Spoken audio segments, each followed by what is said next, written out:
Olá! Bom, hoje eu vou ler para vocês, então, o capítulo 1 do Kybalion, que chama-se A Filosofia Hermética.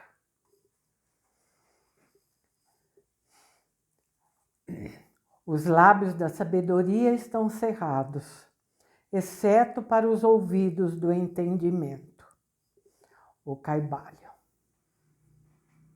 Do Antigo Egito vieram os ensinamentos esotéricos e ocultos fundamentais que tão fortemente influenciaram as filosofias de todas as raças, nações e povos por vários milênios. Egito, o lar das pirâmides e da esfinge, foi o lugar de nascimento da sabedoria oculta e dos ensinamentos místicos. Todas as nações beberam na fonte de sua doutrina secreta. Índia, Pérsia, Caldeia, Média, China, Japão, Assíria, a antiga Grécia e Roma, além de outras nações antigas, compartilharam generosamente do banquete de conhecimento que os hierofantes e mestres da terra de Ísis tão liberalmente concederam àqueles que vieram preparados para partilhar do grande suprimento de saber místico e oculto que as mentes dominantes daquela antiga terra haviam acumulado. Aqui apareceu essa palavra hierofante, seria um tipo de um sacerdote que instruía os iniciados, seria um grão pontífice na antiga Pérsia. Não, na antiga Roma. Perdão.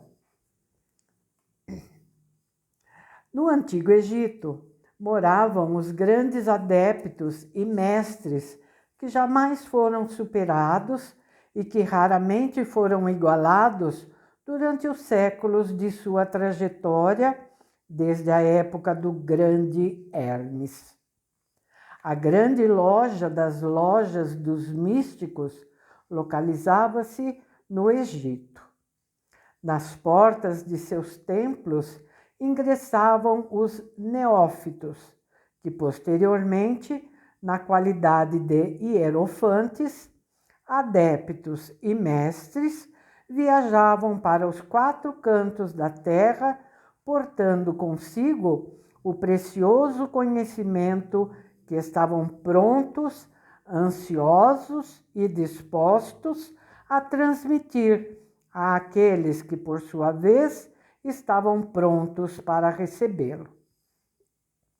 Então, nós vimos que hierofante era um tipo de um sacerdote que instruía o iniciante.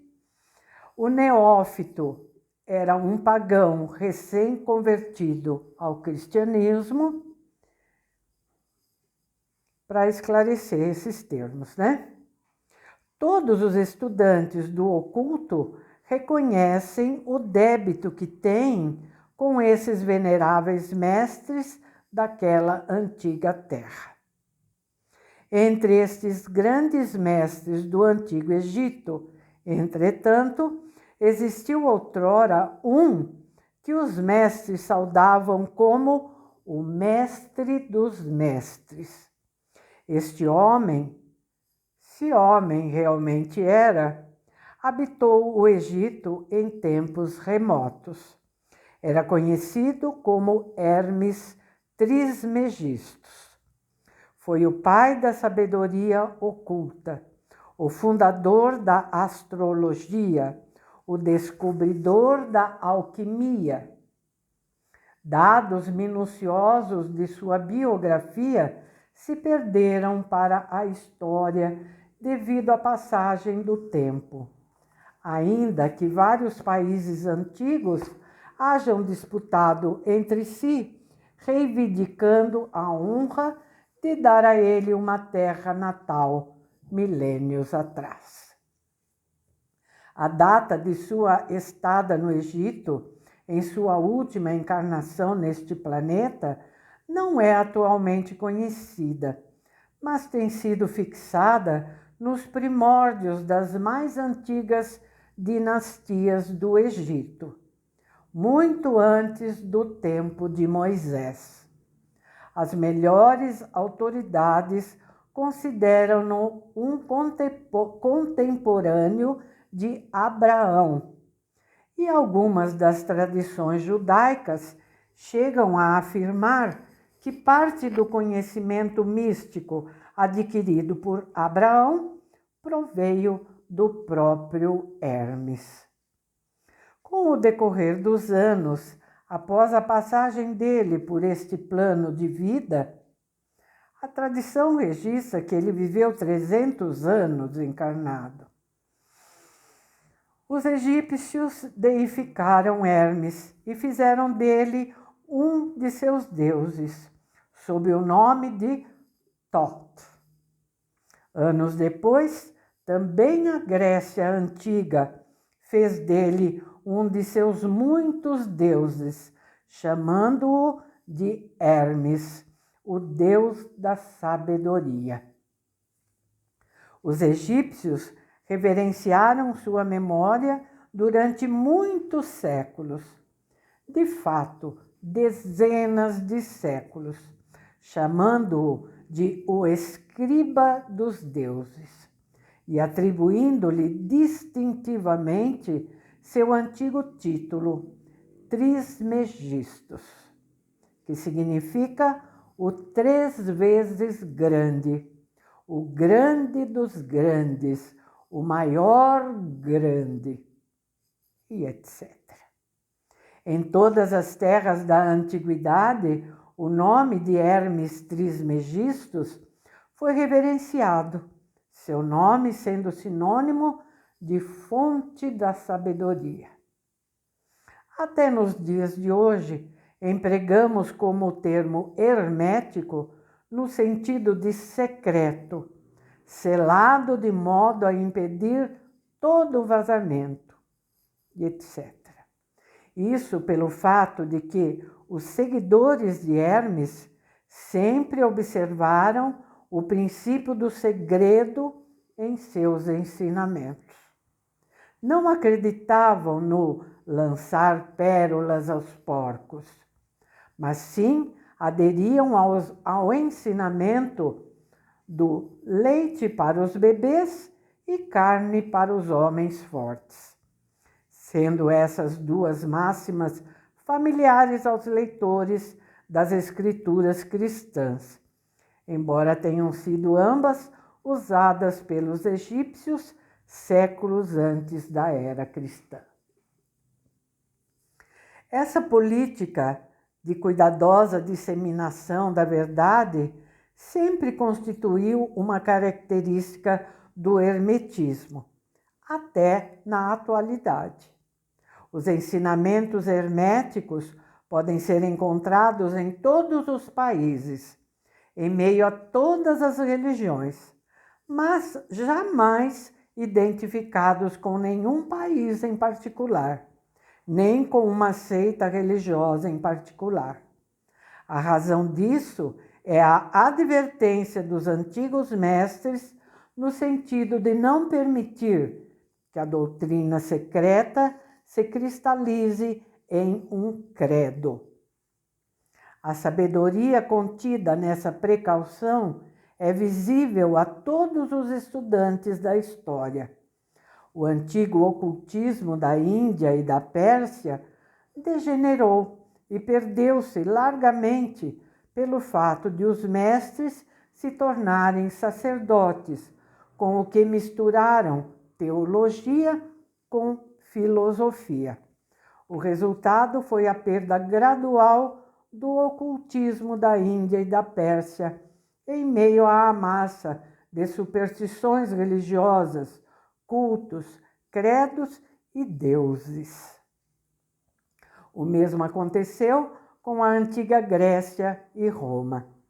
Foi igualmente o que ocorreu com os ensinamentos herméticos dos gnósticos e primeiros cristãos, que se perderam na época de Constantino, cuja mão de ferro densamente cobriu a filosofia com o manto da teologia, produzindo para a Igreja cristã a perda daquilo que era sua essência e espírito, fazendo-a tatear no escuro durante muitos séculos, antes de encontrar o caminho de volta à sua antiga fé.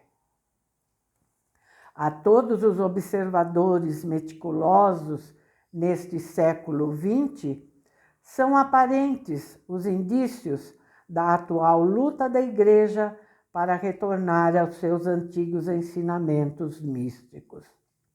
Houve, porém, sempre algumas almas fiéis que mantiveram viva a chama, por ela zelando cuidadosamente e não permitindo que sua luz fosse apagada. Perdão. É graças a esses corações vigorosos e mentes sem medo que a verdade permanece conosco. Perdão, gente. Mas em grande medida não é encontrada em livros. Foi transmitida do mestre ao estudante, do iniciado ao hierofante, dos lábios para os ouvidos. Quando foi efetivamente registrada por escrito, seu significado foi velado em termos de alquimia e astrologia, de maneira que somente os possuidores da chave pudessem lê-la corretamente. Isso se tornou necessário a fim de evitar as perseguições dos teólogos da Idade Média, que combatiam a doutrina secreta por meio do fogo e da espada, da morte na fogueira, da forca e da crucificação. Mesmo atualmente, podem ser encontrados poucos livros confiáveis sobre a filosofia hermética, ainda que existam inúmeras referências a ela em muitos livros escritos em diversas fases do ocultismo. E, no entanto, a filosofia hermética constitui a única chave mestra que abrirá todas as portas dos ensinamentos ocultos. Havia, na antiguidade remota, uma compilação de certas doutrinas herméticas básicas transmitidas de mestre a discípulo, que era conhecida como o Kybalion, termo cujo significado e sentido exatos se perderam por vários séculos. Esse ensinamento, contudo, é conhecido de muitos que o herdaram por via oral, ininterruptamente, através dos séculos. Pelo que sabemos, seus preceitos jamais foram registrados por escrito ou impressos. Ele era meramente uma coleção de máximas, axiomas e preceitos, incompreensíveis aos estranhos, mas prontamente compreendidos pelos estudantes depois. Perdão, gente. Mas prontamente compreendidos pelos estudantes depois de os axiomas, máximas e preceitos terem sido explicados e exemplificados pelos iniciados herméticos aos seus neófitos. Esses ensinamentos realmente constituíam os princípios básicos da arte da alquimia hermética, que, contrariamente à crença geral, tratava do domínio de forças mentais e não de elementos materiais. A transmutação de um tipo de vibração mental em outro, em lugar da transformação de um tipo de metal em outro. As lendas da pedra filosofal que converteria vil metal em ouro era uma alegoria relacionada à filosofia hermética, prontamente compreendida por todos os estudantes do verdadeiro hermetismo. Neste pequeno livro, do qual esta é a primeira lição, convidamos nossos estudantes a examinar os ensinamentos herméticos, tal como enunciados descritivamente em O Kybalion e como explicados por nós, humildes estudantes dos ensinamentos, que, embora tenhamos o título de iniciados, ainda somos estudantes aos pés de Hermes, o Mestre. Transmitidos aqui a você muitas das máximas, axiomas e preceitos de O Kybalion, acompanhados de explicações e ilustrações que julgamos ser provavelmente capazes de facilitar a compreensão dos ensinamentos pelo estudante moderno, particularmente na medida em que o texto original é propositalmente velado mediante termos obscuros. Aqui é uma nota de rodapé que diz o seguinte: os autores deixam claro que este livro não é o Kybalion original e integral, mas porções genuínas dele por eles explicadas. O Kybalion original integral, compreensivelmente, está reservado exclusivamente aos iniciados. Aqui fala autores, né, por eles e tal, porque como o autor se denomina 3 iniciados, né, então por isso que vem essa explicação no plural, tá? Continuando então aqui a leitura. As máximas, axiomas e preceitos originais de O Kybalion estão impressos aqui entre aspas, sendo dado o crédito apropriado. Nosso próprio texto está impresso de maneira corrente no corpo da obra. Então, toda vez que for citado um trecho original, eu também vou citar que está entre aspas, tá? Confiamos que os muitos estudantes aos quais oferecemos agora esta pequena obra extrairão tanto benefício do estudo de suas páginas, quanto aqueles que os precederam trilhando a mesma. Sendo rumo à maestria ao longo dos séculos transcorridos desde o tempo de Hermes Trismegistus, o mestre dos mestres, o 3 vezes grande. Nas palavras de O Kybalion, abre aspas, onde soa o ruído dos passos do mestre, abrem-se por completo os ouvidos daqueles prontos para ouvir seu ensinamento. Fecha aspas. Abre aspas novamente.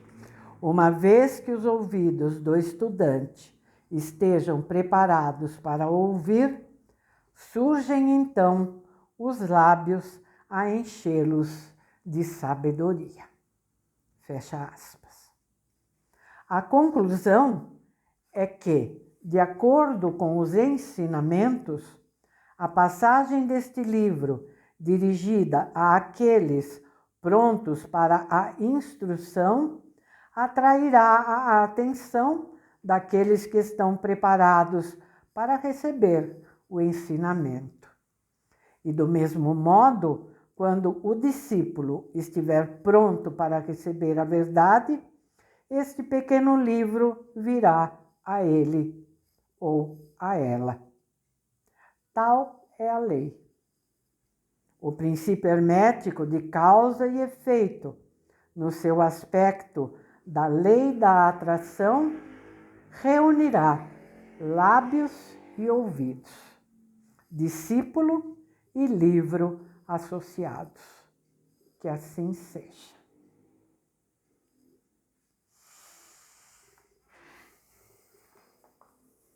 Maravilhoso, né?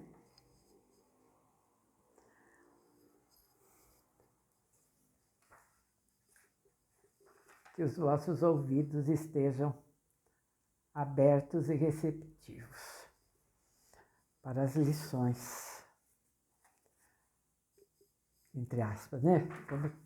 Vamos dizer como eles dizem aqui, para os ensinamentos, não é?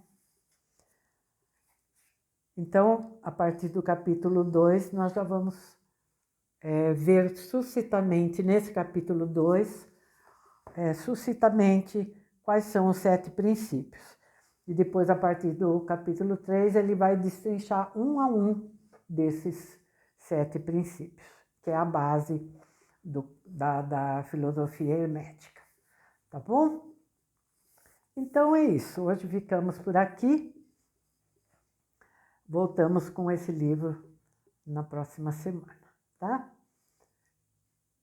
Muito obrigada pela sua companhia. Não esqueçam nunca daqueles pedidos que eu faço sempre, tá bom? É muito chato ficar repetindo, né? Então, vocês sabem quais são. Peço que vocês, por gentileza, atentam, tá bom? Muito obrigada. Tchauzinho, até amanhã com o nosso outro livro.